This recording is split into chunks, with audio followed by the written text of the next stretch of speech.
అందరికీ నమస్కారం.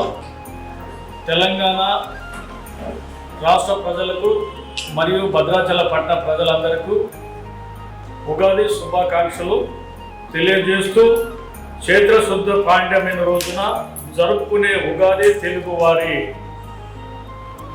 ముఖ్యమైన నూతన సంవత్సర పండగ. ఇది వసంత ఋతువు ప్రారంభానికి ప్రకృతి నూతనత్యానికి త్యాగంగా సంకేతం. 6 ఋతువులు సమ్మేళనమైన ఉగాది పచ్చడి ఇది. ఈ పండగ ప్రత్యేకత ఇది జీవితానికి కష్ట సుఖాలు సమానంగా స్వీకరించాలని సందేశం ఇస్తుంది. కాబట్టి అందరికీ ఉగాది శుభాకాంక్షలు. Thank you.